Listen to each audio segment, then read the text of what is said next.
Amados irmãos, por favor, dando continuidade ao que nós abordamos hoje pela manhã, abram, por favor, no Evangelho de João, capítulo 12.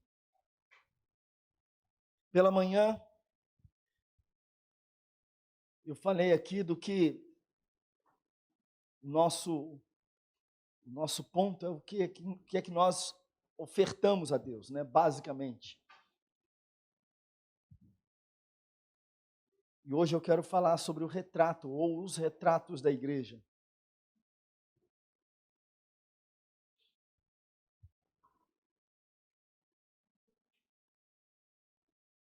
Pela manhã abordamos o tema, o que posso oferecer ao Senhor? E hoje eu quero falar, e agora à noite eu quero falar sobre os retratos da igreja, ou o retrato da igreja.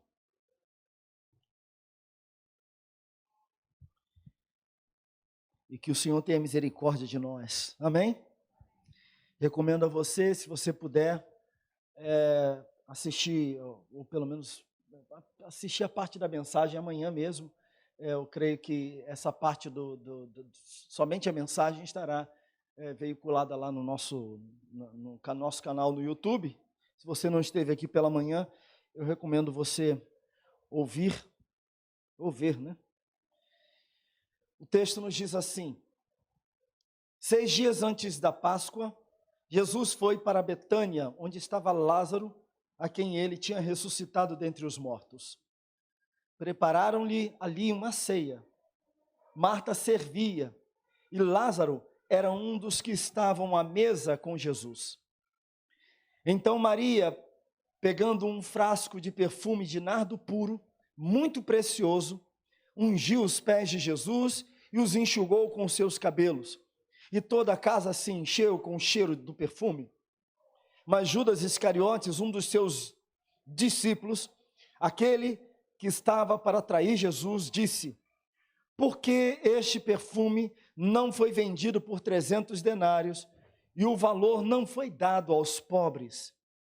Ele disse isso não porque se preocupava com os pobres, mas porque era ladrão, e tendo a bolsa do dinheiro, tirava o que era colocado nela.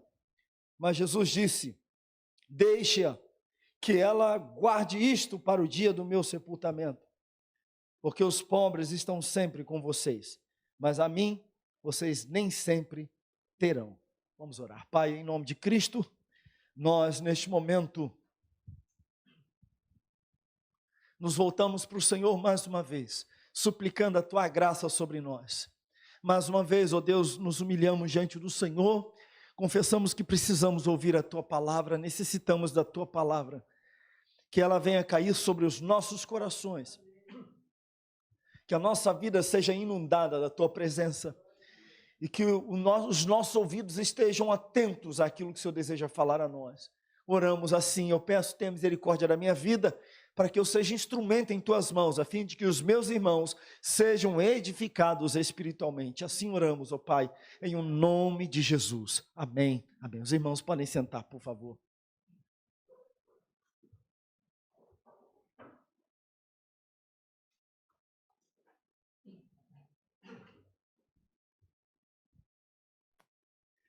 Bom, a gente vive na época do selfie, né?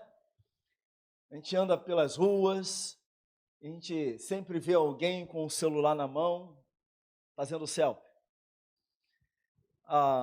Ontem mesmo foi ontem ou anteontem, um jogo desse daí, foi um jogo do Flamengo, que o técnico do Flamengo estava no estádio de futebol, esse novo técnico, e ele parece ser muito atencioso com a torcida, e ele chegou lá, ele não estava ainda assumindo a direção do time, mas as pessoas à sua volta queriam fazer selfie com ele.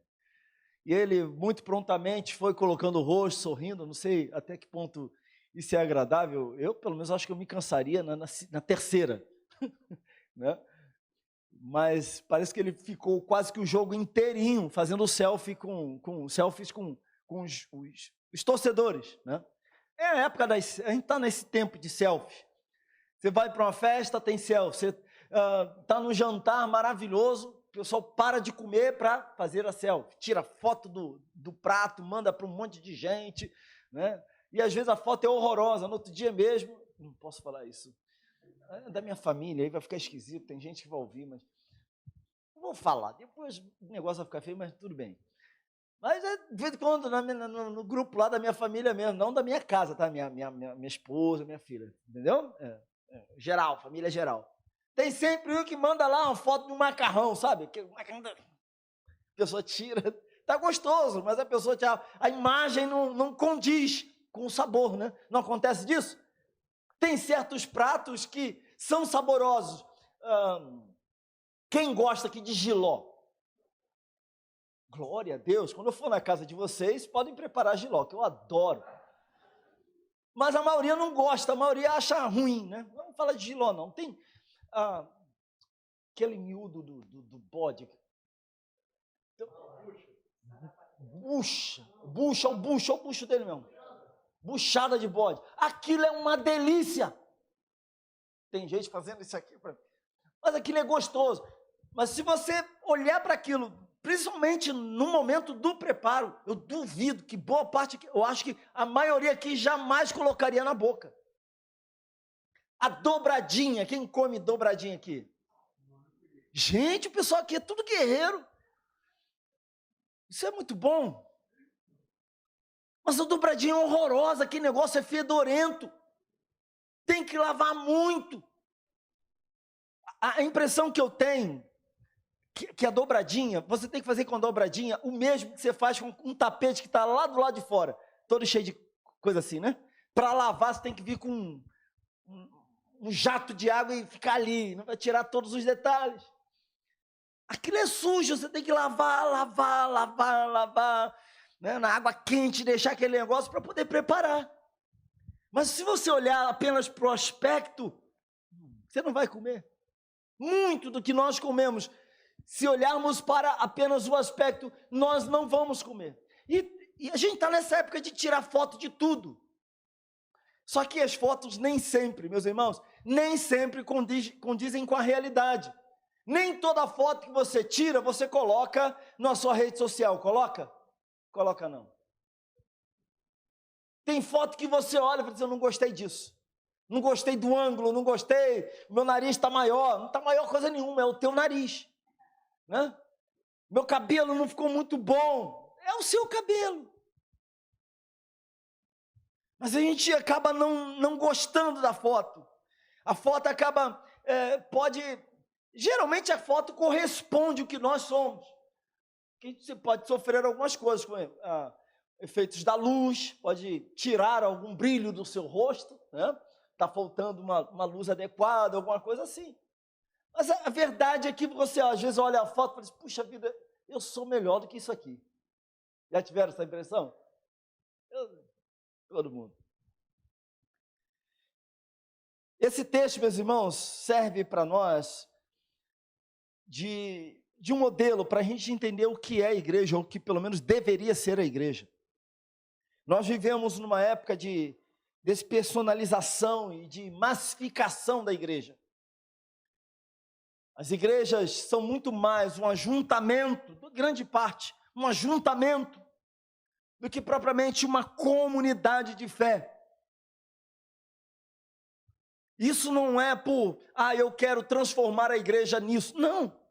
Porque às vezes a quantidade de pessoas em determinados locais acabam dificultando o acompanhamento, o pastoreio, dificultando muitas coisas. Em tantas outras comunidades, o que acontece de fato é massificar o negócio.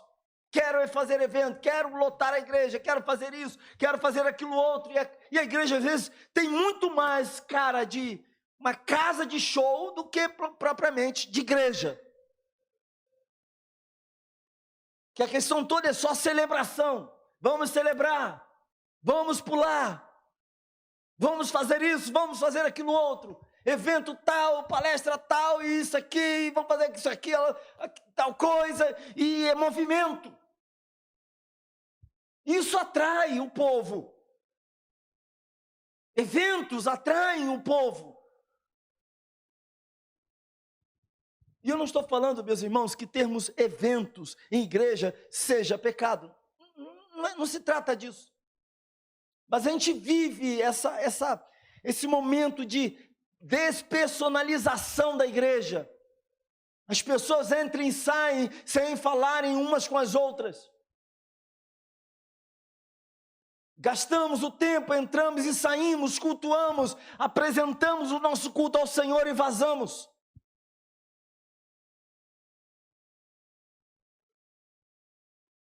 Por causa disso, nós temos perdido a imagem bíblica da igreja, a fotografia bíblica da igreja. Só que a igreja deve ser, e ela é o lugar onde pulsa a vida de Deus. Mas de alguma forma, a igreja pode apresentar um retrato distorcido. Uma igreja bíblica pode acabar apresentando um retrato distorcido ou não admirável. Ela pode fazer isso por causa das suas feridas causadas pelos seus pecados, os descaminhos, em algum momento da sua história, ela seguir um caminho que não deveria seguir. Há muitas igrejas pegando o caminho do pragmatismo religioso. Dá certo, então faz. Esse louvor pega bem, a juventude gosta, então coloca ele. Mesmo que seja aquele rema-rema. A mesma frase o tempo todo. 10 minutos, 15 minutos. Jesus é lindo, Jesus é lindo, Jesus é lindo. Essa é a letra do hino. Mas é porque o cantor fulano de tal, Beltrano, na banda famosa assim assado, canta, e no show fica todo mundo lá, quase que num momento de transe. Vamos colocar na igreja, afinal de contas funciona. O povo gosta. É o pragmatismo religioso. Isso pode acontecer na música, no púlpito, em tudo. Em tudo que nós fazemos. Na escola bíblica infantil, na escola bíblica dominical, em tudo. Vamos fazer porque funciona. Vamos realizar isso porque se a gente fizer isso vai bombar.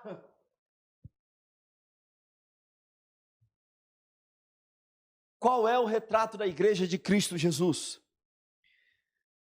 A primeira coisa que nós temos aqui no verso 1 diz assim: 6 dias antes da Páscoa, Jesus foi para Betânia, onde estava Lázaro, a quem tinha ressuscitado dentre os mortos. A igreja, portanto, é o lugar dos que morrem e ressuscitam. Nesse banquete aqui estava Lázaro. Lázaro estivera doente, morto, sepultado e necrosado. Lembram? E quando Jesus vai visitar o túmulo de Lázaro, uma das suas irmãs diz: olha, Senhor, ele já tem 4 dias. Já cheira mal, necrosado. E o Senhor Jesus o ressuscitou. Agora ele está vivo. Sentou-se à mesa e com alegria desfrutava daquela refeição, daquele encontro com Jesus. Lázaro, meus irmãos, era um testemunho vivo e inquestionável da intervenção soberana e sobrenatural do poder de Jesus, que rompe com os limites das impossibilidades humanas.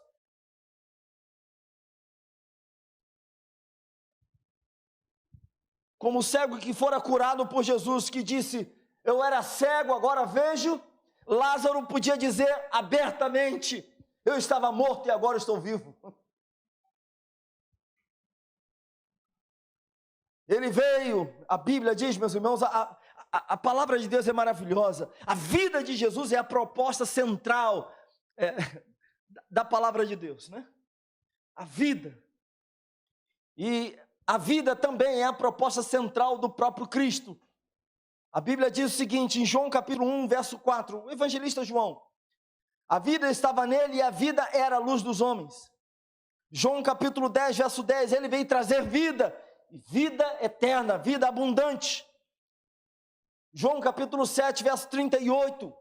Sua vida em nós são esse fluir dos rios de água viva, é o que nós temos. Então a vida é uma proposta central de Jesus. É o que ele apresenta, é o que ele fala. Ele andou entre os homens apresentando vida, verdadeira vida.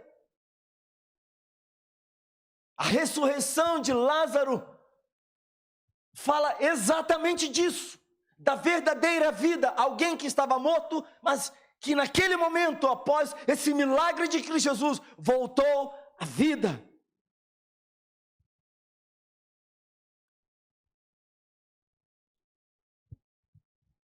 Antes, quando estávamos mortos nos nossos delitos e pecados, estávamos assim, não reagíamos ao chamado de Deus, porque não tínhamos vida.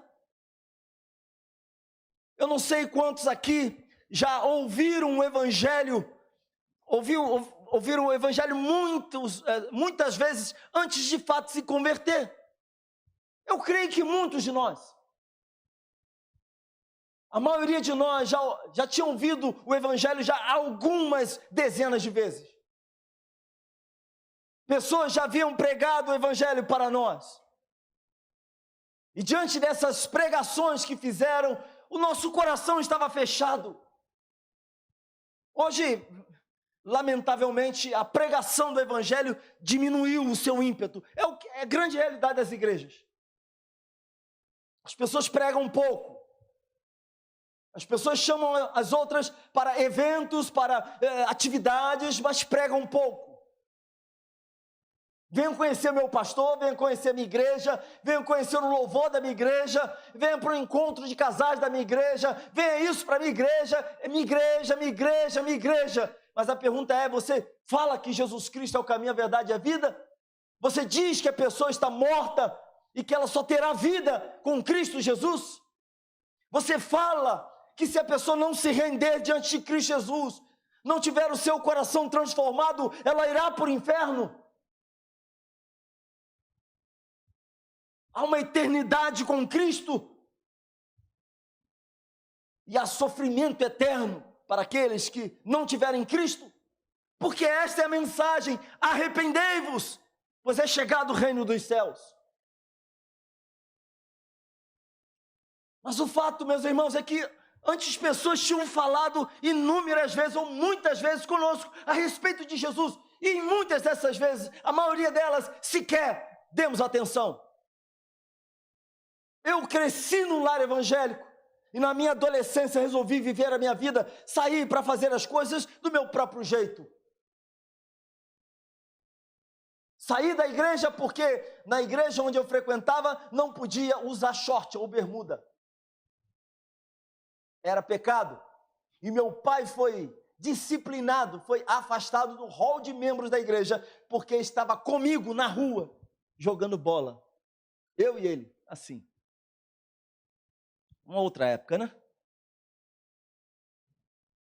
E então fiquei revoltado com isso, chateado, triste, e não quis mais voltar à igreja. E depois disso, meus irmãos, eu ouvi muitas e muitas e muitas vezes pessoas se aproximando de mim para pregar o Evangelho. Eu cheguei na juventude. Um pastor chamado Roberto da Silva Santos. Minha mãe já frequentava essa igreja, era uma igreja batista. O pastor ia na minha casa quase todo final de semana, fazer estudo bíblico, orar com o povo, ensinar a palavra de Deus, pois havia muitas distorções bíblicas, aprendizado capenga, né, das Escrituras Sagradas. E ele foi lá para discipular, ele fazia esse trabalho de maneira magistral. Ele entrava, isso aí, está participando do culto, glória a Deus, dá glória aí também. Ele entrava pela porta da sala, eu saía pela porta dos fundos, pela porta da cozinha. E não quero ouvir esse cara não. De vez em quando eu não conseguia correr, aí ele me segurava: tudo bom, Evandro? E começava a falar de Jesus para mim. E no final, aparece lá na igreja, você vai gostar, vamos lá. Ele era muito gentil, até hoje. Mas ele entrava, olha, ele falava, ele ficou assim, ih, o pastor Roberto está chegando, saía fora. Quantas pessoas não fizeram isso? Mas teve um dia que foi diferente. Esse mesmo pastor, eu entrei lá para assistir um culto, assim, daqueles dias que, vou entrar. E meu coração foi transformado. Houve um dia em que essa insensibilidade espiritual foi removida da minha alma. Eu estava morto e ressuscitei em Cristo Jesus. A igreja, portanto, é este lugar, meus irmãos. Quando a vida de Jesus entra em nós, nós nascemos de novo. Hoje você pode dizer, agora eu estou vivo. Então a igreja de Cristo é esse lugar dos que morrem para si mesmos e ressuscitam para Cristo. Mas a igreja também é um lugar que tem pecadores não transformados. No verso 4 nós vemos aqui a figura de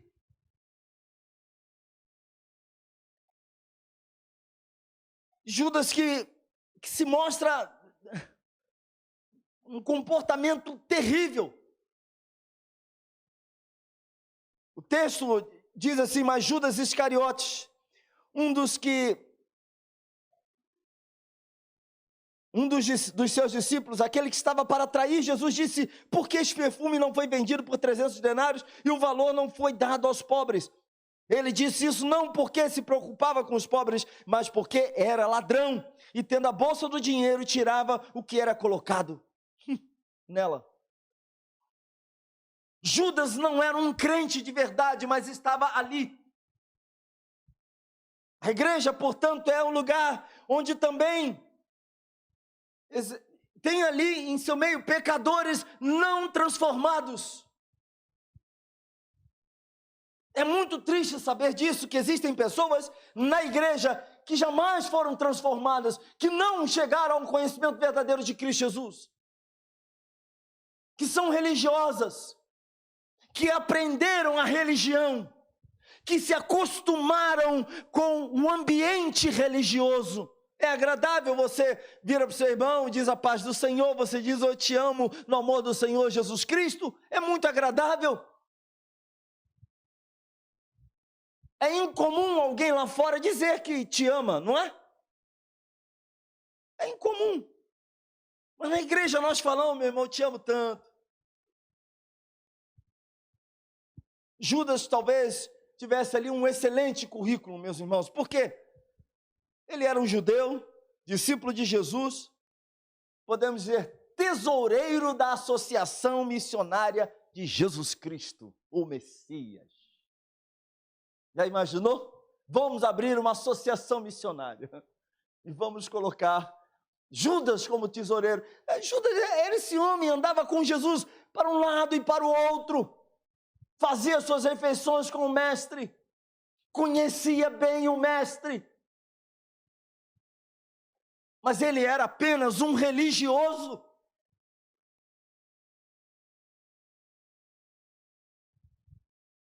Judas era um homem com a sua visão, que tinha uma visão distorcida das coisas. A sua visão distorcida se dava porque ele não havia nascido de novo. Ele não conseguia discernir as coisas espirituais, porque as coisas espirituais se discernem espiritualmente. Quem é carnal não compreende as coisas de Deus. Fale para um ímpio de servir ao Senhor, de entregar toda a sua vida, de devotar o seu coração a Deus, e ele dirá, isso é loucura.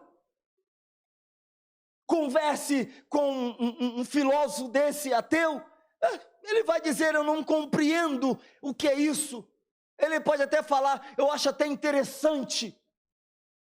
Um deles já falou, não tem nada de metafísica em mim, mas eu acho interessante um crente, a maneira como ele se entrega para Deus.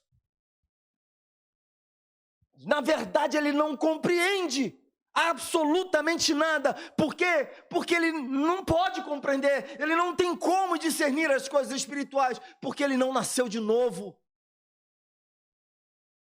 E Judas é esse homem com a sua visão distorcida, ele é avarento, amargo, a sua visão está afetada por essa amargura. E meus irmãos, o nosso ponto de vista sempre será afetado pelo que nós temos no nosso interior. Sempre. Em questões simples da vida. Se o teu coração, por exemplo, está amargo, tudo que você possa ver à sua frente, de alguma maneira será afetado por isso. Quando você não está bem aqui dentro, viram para você, você chega, puxa, que dia lindo, né? Falei, mais ou menos, já está quente a beça. Não é assim?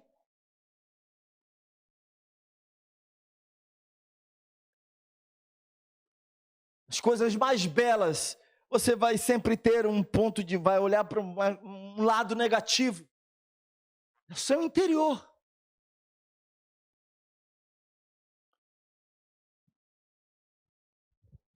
Judas se exasperou porque Maria gastou 300 moedas, 300 denários com Jesus, mas o próprio Judas traiu o Senhor Jesus por 30 moedas de prata. E pesa no coração de qualquer um de nós, aliás, sobretudo no coração dos pastores, pesa que pessoas são apenas religiosas, muitas são apenas religiosas.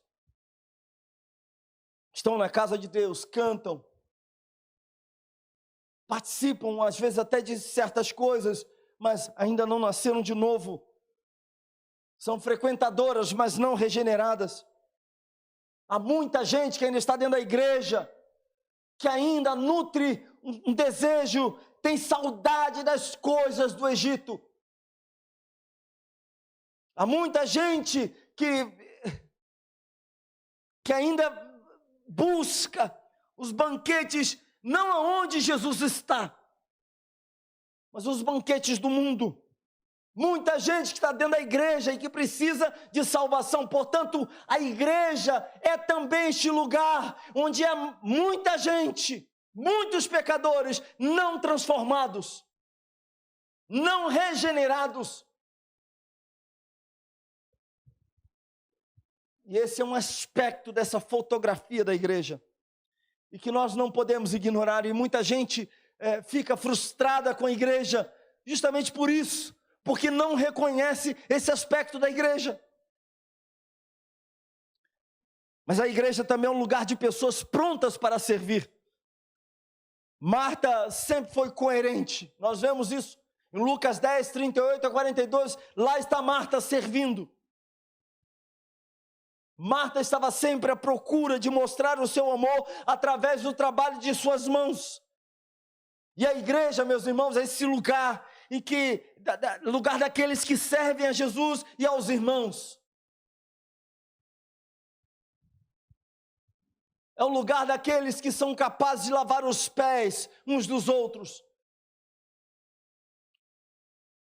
A igreja do Senhor deve imitar a vida de Jesus, e a vida de Jesus fala justamente sobre isso, sobre serviço. O próprio Jesus diz, eu não vim para ser servido, mas para servir. Então, se eu digo que eu sou imitador de Cristo, eu tenho que servir. A igreja é o lugar de pessoas, de irmãos que levam as cargas uns dos outros. É o lugar onde os aflitos são consolados. É o lugar onde os feridos são curados, onde os rejeitados são acolhidos. Esta é a igreja. Onde os famintos são alimentados. Onde existe a encarnação da misericórdia de Deus. Esta é a igreja. Um lugar onde pessoas estão prontas a servir. Você se encaixaria nisso? A quarta coisa é que a igreja é o lugar dos que consagram o melhor que tem para Jesus. E pela manhã eu falei bastante sobre isso, e eu quero pontuar apenas duas questões aqui, ligadas ao amor de Maria por Jesus, a maneira como ela se voltou para Jesus. Primeiro, que nós temos a prodigalidade, ou seja, a generosidade do amor de Maria. No verso que nós vemos aqui, no verso 3, texto diz assim: então Maria, pegando um frasco de perfume de nardo puro, muito precioso, ungiu os pés de Jesus e os enxugou com seus cabelos, e toda a casa se encheu com o cheiro do perfume. Era um perfume importado. Esse perfume, segundo alguns comentaristas, vinha das cordilheiras do Himalaia, em lombos de camelos. Era transportado, vinha de muito longe. Era um perfume puro, não era falsificado, né? Nós temos aí alguns lugares que vende perfume. Que perfume é esse? É o perfume tal, né? Aí vai ver falsificado, aquilo não é verdadeiro, imita. Mas ela oferece ao Senhor Jesus aquilo que é autêntico, era o melhor, era algo caro também. Trabalho referente, tinha uma referência de pelo menos salário de um ano de um trabalhador. E esse perfume era o melhor que ela tinha. Ela não estava dando qualquer coisa, ela fez o que ela pôde, ela derramou todo o perfume sobre Jesus, ela não reteve absolutamente nada, tudo foi derramado sobre Jesus. E hoje pela manhã até falei aqui sobre o valor dele. Equivale hoje é o que seria trabalho de um ano, né? Um ano de trabalho de um trabalhador assalariado. Salário é R$ 1.212, 14.544 perfume. Já imaginou, Simone? Seu marido te dando perfume de... Jorginho, glória a Deus, né? Esse glória a Deus não foi um glória a Deus. Rogério, amém? Amém, quem diz é a sua esposa. Eu recebo, né, minha irmã? Fala, eu recebo. Bem pentecostal, eu recebo. Mas essa é a questão, meus irmãos. Ela fez tudo o que ela podia, ela não reteve nada. É a generosidade do amor dela, e que deve ser uma marca das nossas vidas. Devemos também consagrar o melhor que nós temos a Jesus. Mas uma outra coisa é a humildade desse amor. Porque ela unge os pés do Senhor Jesus, é aos pés de Cristo que ela quer sempre estar, para aprender, para chorar, para agradecer ao Senhor, porque afinal de contas, Lázaro, seu irmão, havia ressuscitado. E a quinta coisa que nós temos aqui, que a igreja é o lugar da presença de Jesus. Jesus está naquela casa. E a presença de Jesus é a coisa mais importante numa igreja. Se Jesus não estiver aqui, meus irmãos, isso aqui é mero ajuntamento, é clube, não é igreja. Compreende isso? Se o nome de Cristo não é pregado, se o evangelho não é pregado, se a presença de Cristo não é real no nosso meio, então isso aqui se tornou um mero clube, um mero ajuntamento. A igreja só existe quando Cristo Jesus está presente, senão ela se torna clube. Apocalipse capítulo 1 diz que Jesus está no meio dos candeeiros para exortar o seu povo, está no meio da igreja. Portanto, a maior necessidade da igreja não é música, não é bons instrumentos, não são bons instrumentos. A maior necessidade da igreja é a presença de Cristo. E por último, a igreja é também um lugar de descanso e alívio. Eu digo isso por quê? Porque Jesus foi para Betânia, meus irmãos, depois de uma agenda intensa, de muitas atividades. Jesus vai para Betânia, ele antes disso tinha operado milagres, tinha curado um monte de gente, tinha enfrentado muitos adversários, judeus que se levantaram contra ele para questioná-lo. Ele havia confrontado muitos pecadores, a agenda de Jesus estava lotada, e ele recebeu então, em determinado momento, ele para e vai para Betânia. O que nós temos aqui em Betânia é um intervalo entre o ministério de Jesus e o Calvário. É o que acontece aqui em Betânia. Jesus entra naquela casa, a casa de Maria, de Marta e Lázaro, eram amigos dele. pessoas que ele queria muito bem. Certamente já estiveram ali algumas outras vezes. Portanto, aqui é um lugar em que ele está descansando e está tendo alívio no seu corpo. E a igreja, portanto, meus irmãos, deve ser esse lugar de descanso e de alívio. Descanso para a alma e alívio para o coração daqueles que estão aflitos. Mas será que nós somos vistos assim? O corpo, nós como corpo de Cristo, somos vistos dessa forma. A nossa igreja é vista dessa forma. E quando eu digo igreja, eu não estou falando de prédio. Porque igreja não é prédio. E prédio não é igreja. A igreja somos nós. Recentemente, já falei isso aqui, acho que não sei se foi hoje de manhã ou na quarta-feira, de um banner que eu compartilhei, que eu achei muito interessante, né? De alguém que falou assim, pinte a igreja, né? Tinha um prédio, uma casinha, né? Parecida mesmo, bem igrejinha, e pessoas do lado de fora, e essas pessoas estavam com suas roupas bem coloridinhas,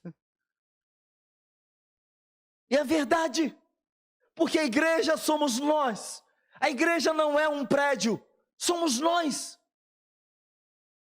E será que nós somos vistos assim? Representamos descanso e alívio para as pessoas aflitas à nossa volta? Quem senta com você percebe ou sente alívio? As palavras da sua boca trazem alívio e descanso para essas pessoas?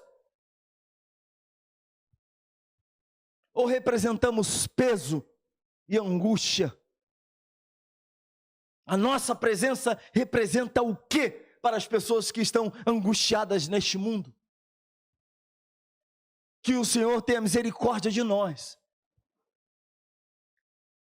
Que pessoas, ao entrarem aqui neste lugar, para participarem dos cultos conosco, para ouvirem aquilo que nós temos a dizer, se sintam aliviadas em seus corações. Porque nós temos algo para dizer para elas, algo que vem do trono de Deus. Nós temos a vida de Jesus para compartilhar com elas. Nós temos uma palavra de consolo, de alívio para os seus corações. Que o Senhor nos ajude assim. Qual é o retrato da igreja, meus irmãos? Esse retrato da igreja, o retrato da igreja, ele tem vários pontos. A igreja é um lugar de descanso, a igreja é um lugar da presença do Senhor Jesus. A igreja é um lugar é um lugar daqueles que consagram o melhor que tem para Jesus. São facetas desse retrato, são pontos, aspectos desse retrato. A igreja é um lugar de pessoas prontas para servir. A igreja é também um lugar de pessoas não transformadas, de pecadores não transformados. E a igreja é também um lugar daqueles que morrem e ressuscitam espiritualmente. Esse é o retrato da igreja. Esse deve ser o nosso retrato. Isso deve ser visto aqui entre nós, no nosso meio.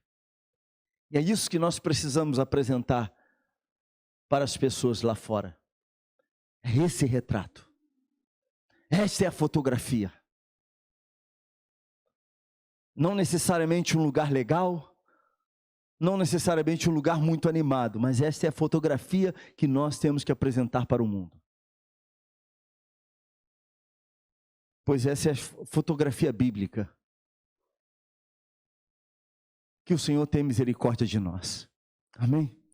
Feche os seus olhos, curva a sua cabeça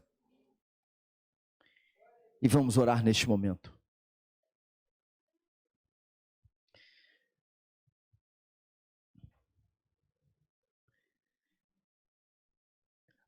A igreja é um lugar onde a vida deve pulsar.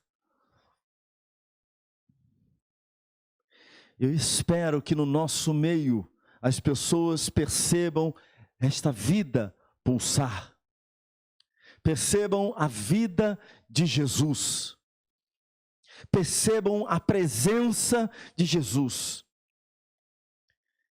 que as pessoas consigam perceber dentro da nossa igreja, no nosso meio, consigam ver que existem pessoas que estão morrendo para si mesmas e ressuscitando para Cristo Jesus.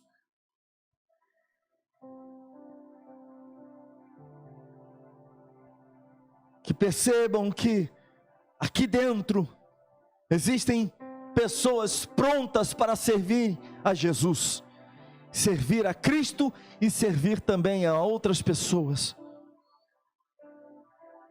Elas haverão também de ver aqui na casa de Deus, que ainda tem gente que ainda não foi transformada, que tem pecadores que ainda não foram transformados.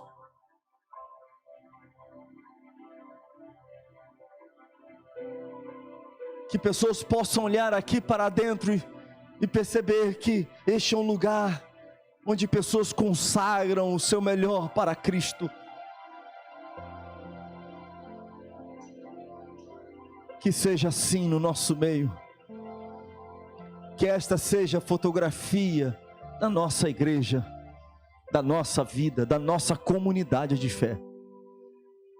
Que assim sejamos vistos como povo de Deus, um povo cheio da vida de Deus, um povo cheio da presença de Jesus. Que o Senhor nos ajude, que o Senhor nos abençoe, que o Senhor tenha misericórdia de nós, em o nome de Cristo Jesus. Fiquemos de pé.